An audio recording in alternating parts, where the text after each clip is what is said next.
If I told you Ricky Williams was a coach, would you believe me? Yes, he's a Texas Longhorns legend, complete with a Heisman. Sure, he eclipsed the 10,000-yard rushing mark in the pros, but, there were some interesting twists and turns in there that would make you wonder, coaching, that's interesting. Well, a year and a half removed from his playing days, Ricky Williams is indeed the new running backs coach for the University of the Incarnate Word, which is an FCS independent school in San Antonio, Texas. Ricky, thanks so much for hopping on with us. Why coaching for you?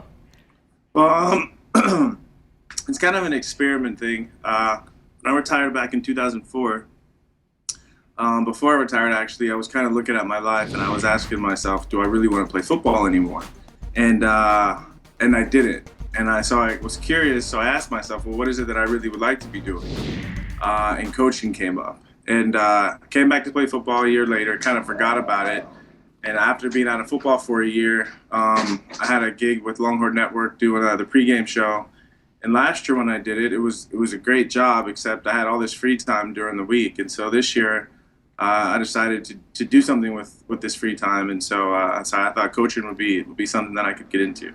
I think the move surprised me more than anything because coaches by nature are extroverts, and having covered you and knowing about your social anxiety disorder, I'd imagine that's not all that easy for you. So how do you handle that, being around players and coaches 24/7?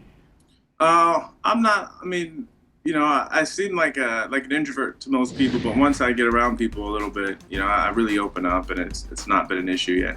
I want to hear a little bit about your coaching style. I know two of your former coaches, Mac Brown and Nick Saban, wrote recommendation letters for you for the job. Saban is this uber disciplinarian, and you've always been a little bit of a free spirit. So who is Ricky Williams, the coach? Probably much closer to Nick Saban than most people would think. When I played for Nick, we got along great because I think we look at the game in a very similar way. Playing for Nick, all he really asks from his players is to play hard. And that's all that I ask for my players. As a coach, I try to look for what my players do well and put them in positions and situations where they can have success. How much do you share with the guys about some of the off-field issues you experience in the pros? Well, I guess I don't consider them off-field issues. Only other people do. And so I'm an open book with these kids in any area of my life that they want to talk to me about. We have some pretty cool conversations.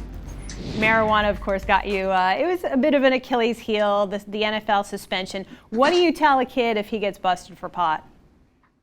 Well, first of all, I don't agree that it was an Achilles heel. I kind of think it was more like spinach for Popeye. How so? I tell them, obviously there's rules you have to follow, and so don't get in trouble like I did is what I tell them. If you could change anything about your career, would you?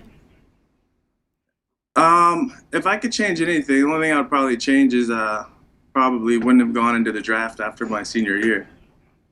Why? Because it's not something that I ever really wanted to do, was be an NFL football player. I really wanted to be a great college football player, and I wasn't quite sure after that. And I look back now, and leaving Texas as a Heisman Trophy winner, I could have done so many things that would have been much more akin to the kind of person I am than going into the NFL. Like what?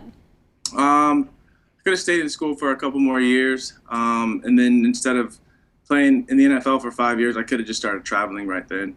What's the ultimate goal? Is this, you said it's an experiment, but do you see yourself trying to get to an FBS school, potentially being a head coach? I don't even see myself doing this after December. It's kind of just wait and see how much I like it and what shows up afterwards. One day at a time, Ricky Williams. Some things never change. Great seeing you. Thanks so much for the time, and good luck during the season. Yeah, thank you.